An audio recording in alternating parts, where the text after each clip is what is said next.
இங்கே கூடியிருக்கும் என் கண்முனை கூடியிருக்கும் என் குடும்பத்தைச் சேர்ந்தவர்கள், மேடையில் வாழ்த்த வந்திருக்கும் என்னுடைய அன்பு சகோதரர் வேல்முருகன் அவர்களே. ஏன்னா அவரையும் எனக்கு ரொம்ப பிடிக்கும்னா, நம்மளை மாதிரி ஒரு துணிச்சல்காரர், யாருக்கும் பயப்பட மாட்டார். அவர் பட்டதை சொல்லிடுவார். பட்டதை சொல்றதுனால அவர் நிறைய பட்டிருக்காரு, அது வேறு விஷயம். இருந்தாலும் அதெல்லாம் பற்றி கவலை இல்லாமல் பேசிக்கிட்டு இருந்தேன். அதனால் சொன்னார். அதே போல் என்னுடைய அதாவது அந்த காலத்து ஜோடின்னு சொல்கிறதா இந்த காலத்து ஜோடின்னு சொல்கிறதா, அந்த காலத்து தான் ஜோடி அம்பிகா அவர்கள். நாங்கள் நடித்த படமெல்லாம் நல்லா ஓடிச்சு. இல்லை பேய் வீடு, நாகம், அப்புறம் வீரன் வேலுத்தம்பி எல்லாத்துலேயும் பண்ணியிருக்கோம். எங்களுக்கு ஏன்னா என்னோட ஹீரோயின் செய்கிறதுக்குன்னு ஒத்துக்கிட்டு நடித்த ஒரே ஆளே தான். ஏன்னா இதெல்லாம் திருட்டுராஜாக்கள்லாம் கடல் கடந்து போனதுனால, கோவாக்கெல்லாம் போனதுனால அங்கே இல்லைங்க அவங்களுக்கு ஜோடி இல்லைன்னு சொல்லிட்டாரு எங்கள் இயக்குனர் ராமநாராயண் சார். அதே மாதிரி அண்ணன் சிஎம்கே ரெட்டி அவர் எங்களவர் இப்போ சொன்ன பிரச்சனையாயிடும். ஏன்னா இப்போ அந்த பிரச்சனை தான் பெருசாக ஓடிட்டுருக்கு. தேவையில்லாத பிரச்சனை தான், அதுதான் ஓடிட்டுருக்கு. தெலுங்கா தமிழா அது இதுன்னு நிறைய ஓடிட்டுருக்கு நேரத்தில் நம்ம இதை சொல்ல தேவையில்லைன்றதுக்காக என்னுடைய அன்பு சகோதரர் சிஎம்கே ரெட்டி அவர்களுக்கும், மேலும் மாஸ்டரை பற்றி சொல்ல தேவையில்லை. செல்வம் மாஸ்டர் அவர் நான் நினச்ச கூப்பிட்டா வந்துடுவார் போல இருக்குன்னு கூப்பிட்டு பார்த்தேன். விலைவாசியை பார்த்தோன்னு ஐயோ வேணாம் சாமி, ஏன்னா நமக்கு அடிக்கிறதுக்கு தானே ஒரு ஆள், அது நம்ம பார்த்துக்கலாம்னு சொல்லிட்டு. ஆனால் இவங்க யூனியன் எல்லாமே நம்ம நுழையவும் முடியாது, அது ஒரு கஷ்டம். அவருக்கும் என்னெல்லாம் எப்பயுமே விஐபியில் ஆழ்த்தி கொண்டிருக்கும் என்னுடைய அன்பு இயக்குனர் விக்ரமன் அவர்கள். இப்போ கூட அவர் உடல்நிலை சரியில்லைன்னா கூட கவலைப்படலை, இந்த ஃபங்க்ஷனுக்கு வந்திருக்காரு பாருங்க. அதனால் நான் மிகவும் பாராட்டுகிறேன். அப்புறம் இந்த தம்பி இல்லை ஜெகனை பார்த்து சொல்லிட்டேன் நான். படத்தில் இந்த வயிற்றை கிழித்து வைரமெல்லாம் எடுப்பாங்கடா, என்ன படம்டா? அப்போ சொன்ன ஆயன்னு சொன்னான். நான் உண்மையை ரொம்ப பிரதாபப்பட்டேன் அவனை பார்த்து. ஆனால் அவன் பயங்கர வாள்ன்றது எனக்கு நல்லா தெரியும். அதே மாதிரி இப்போ அண்ணன் இருக்காருன்னா அவர் பாட்டெல்லாம் இந்த மண் வாசனை கெடாமல் இருக்கும் அந்த பாட்டு. அதனால் அவரும் இன்றைக்கி நல்ல புகழின் உச்சியில் இருக்கிறார். அதெல்லாம் நல்லா வளரணும். அதில் இந்த எடிசன் அவார்டில் கூப்பிட்ருக்காங்கும் போது நான் ரொம்ப பெருமைப்படுறேன்.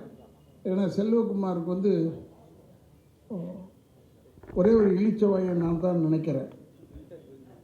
எப்போ கூப்பிட்டாலும் வந்துடுவேன். அதனால் எடிசன்னு கூப்பிட்டா போதும்.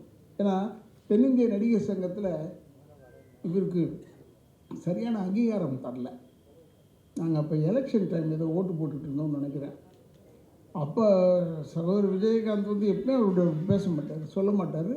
எல்லாரையும் அனுசரிக்கக்கூடியவர். சும்மா தொந்தரவு பண்ணாதுன்றது ஏதோ ஒன்று சொல்லிவிட்டார்.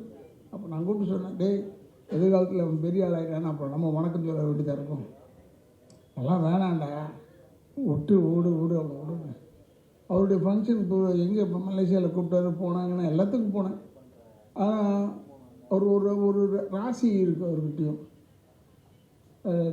கல்யாணம் ஆகாத பெண்கள் யாராவது அவர் கூப்பிட்டாருன்னா வந்துடுங்க ஃபங்க்ஷனுக்கு. ஏன்னா உங்களுக்கு இம்மிடியட்டாக கல்யாணம் ஆகிடும். நல்ல இடமா பார்த்து கல்யாணம் ஆகும், அதுக்காக சொல்கிறேன். ஏன்னா அதை நான் கண்கூடாக பார்த்தேன். நான் சொல்கிறது மலேசியாவை பற்றி சொல்கிறேன், அவருக்கு தெரியும் யார் அந்த பெண்மணி, அதெல்லாம் தெரியும். எதுக்கு சொல்கிறேன்னா, ஒரு நல்ல உள்ளம் படைத்த மனிதன். இவ்வளோ பெரிய ஃபங்க்ஷன் செய்கிறது பத்திரிகைக்காரங்களுக்கு முக்கியத்துவம் கொடுத்து செய்கிறது முதல் ஃபங்க்ஷன் இதுதான் நான் பார்த்தது வரைக்கும். நான் ஒருவேளை வந்திருக்கேனா இல்லையான்னு தெரியல, நான் நிறைய வந்திருக்கேன். பட் இவர் பத்திரிகைக்காரங்களுக்கு சக மரியாதை தரக்கூடிய ஒரே மனிதன் செல்வகுமார் அவர்கள். உண்மையை பாராட்டுறேன். அவர் இப்போ இந்த எடிசன் 18th அவார்டு 18வது ஆண்டு அவார்டுன்னு எனக்கு ஆச்சரியமாயிடுச்சு. ஓ, இந்த ஆளோட பழகி நமக்கு 18 வருஷம் ஆயிடுச்சா? அடே எங்கள் அப்பா, எவ்வளோ நாள் ஓடி போச்சு பாருங்கள். ஏன்னா இந்த நினைப்பு தான் நம்மளை வந்து வயசாக்கிடுது. அது வரைக்கும் நான் இளமையாக இருந்தேன் உள்ளே வர வரைக்கும். இந்த 18வது அவார்டை பார்த்த உடனே தான் கொஞ்சம் பின் வாங்கிட்டேன். அதனால் எனக்கு ஆரம்பத்துலேருந்தே தெரியும்னு சொன்னது மறந்துருங்க அவரை. And is a very good man. இப்போ கூட அண்ணன் ரொம்ப அற்புதமாக எங்களெல்லாம் அறிமுகப்படுத்தினார். அதாவது கட்டுறதுக்கு உதவும் மூங்கில், அப்புறம் தேவையில்லாத வாழை மரத்தை வச்சு, இது வந்து கலைஞர் சொன்ன கதை எங்களுக்கு, நான் இல்லைன்னு சொல்ல. அப்போ தேவையில்லாத வாழை மரத்தை வச்சு தான் ஃபங்க்ஷன் பண்ணுவாங்க, அது தூக்கி ஓரத்தில் போட்டுருவாங்க. பட் இருந்தால் அதையும் மதித்துன்னு சொன்னார். சொல்லிவிட்டு உடனே என்ன தான் கூப்பிட்டாரு முதல் அவார்டு. அப்போ நாங்கள்லாம் மூங்கி மரம்னு நினைக்கிறோம். இப்போ அப்படி ஆயிட்டோமா என்னன்னு தெரியல. நாங்கள் ஆனால் எப்பயுமே நாங்கள் வந்து வாழை மரமாக இருக்கணும். எந்த மரமாக இருந்தாலும் ஒன்றும் தப்பு இல்லை, நல்ல மரமாக இருக்கணும், அவ்வளோதான் என்று சொல்லி அண்ணன் வந்து எங்களை ரொம்ப அற்புதமாக அறிமுகப்படுத்தினார். அதனால் அவருக்கு முன்னாடி வணக்கங்களை கூறி, செல்வகுமார் அவர்கள் இந்த ஃபங்க்ஷனை எடுத்து செய்கிறதுல எப்பவுமே வல்லவர். பல பேருக்கு பல வெளிநாடு காமிச்சிருக்கார். பட் என்னெல்லாம் அவர் கூப்பிட்றதா இருந்தால் மேக்ஸிமம் உள்நாடு தான் கூப்பிடுவார். ஏன்னா நான் கொஞ்சம் ஒரு நல்லவன் இல்லை, அதனால் ஒருவேளை கூப்பிட மாட்டாரா என்னன்னு தெரியாது. அதனால் சில டைமில் கூப்பிட்ருக்காரு. இப்போ மலேசியாலாம் கூப்பிட்டு போயிருக்காரு. மலேசியா வந்து என்னுடைய தாய் வீடு மாதிரி. எல்லாமே என்ன, எனக்கு நிறைய நண்பர்கள், நிறைய நானே போய் தனியாக போய் பார்த்துட்டு வரக்கூடிய அளவுக்கு தகுதி உடையவர்கள் அங்கே. மற்ற ஊர்லலாம் எனக்கு அவ்வளோவா தெரியாது. இருந்தாலும் இத்தனை வருஷம், கிட்டத்தட்ட 52வது வருஷம் சினிமாவில் இருக்கேன். இதில் நான் பார்த்ததே என்னென்னா, எங்கள் ஐயா சொன்னதான் ஞாபகம். படுத்துக்கிட்டு இருக்கும்போது கூட சினிமாக்காரன் கால் ஆடிக்கிட்டே தான் தூங்கணும். ஏன்னா செத்து போயிட்டேன்னு சொல்லிட்டு வேற ஆளை போட்டுருவாங்கடான்னு. ஆனால் அவர் காலத்துக்கு அவர் அதை சொல்லியிருக்காரு. பட் இப்போல்லாம் அப்படி இல்லை. என் சைஸுக்கு ஒரு ஆள் இருந்தால் போதும், அந்த ஆளை போட்டுருவாங்க. சைஸுக்கு தான் இப்போ வரும் என்று சொல்லி, அது மாதிரி இல்லாமல் இப்போல்லாம் வந்து நல்ல புதுமையான படங்கள்லாம் எடுக்கிறாங்க.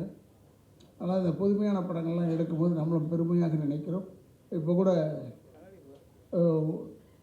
ஒரு சினிமாவில் இருந்த ஒரு சகோதரர் இப்போ பெரிய இயக்கத்துக்கெல்லாம் போட்டியாக நிற்கிறார். அப்படின்னும் போது சினிமாவை நாம் பெருமையாக நினைக்க வேண்டும். எல்லாருமே சினிமாளுங்க தான், எழுத்து இவர் நிற்கிறவங்களும் சினிமாளுங்க தான். ஆனால் இந்த சினிமாவை பொறுத்தவரை எந்த நேரத்தில் எது வெடிக்கும்னு சொல்ல முடியாது. அதுக்காக சொல்கிறேன். இப்போ நான் பேசிட்டு போகிறேன், போய் இறங்கி கொஞ்சம் கீழே போகிறதுக்குள்ளே நான் தலைவன் ஆகிடுவேன் திடீர்னு. அப்போ எனக்கு தெரியும், ஏங்க தலைவன் ஆகிட்டீங்கன்னு கேட்கவும் முடியாது நீங்கள். ஏன்னா சினிமா அப்படி. சினிமாவின் ரசனை வந்து இப்போ ஒரு பிரமாதமான ரசனை.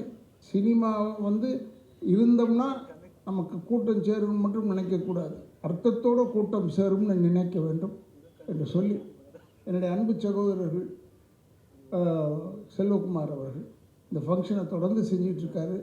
இன்னும் நான் பேராசைக்காக சொல்லவில்லை, இன்னும் ஒரு 30 வருஷம் நடத்தினா கூட நான் இருக்கணும், அதை பார்க்கணும் என்று சொல்லி, அதான் என்னுடைய வேண்டுதல் என்று சொல்லி, என்னை இவ்வளோ தூரம் கூப்பிட்டதுக்கு அழைத்ததுக்கு என் குடும்பத்தின் சார்பாகவும் திராவிட இயக்கத்தின் சார்பாகவும் நன்றியை கூறி விடைபெறுகிறேன். நன்றி.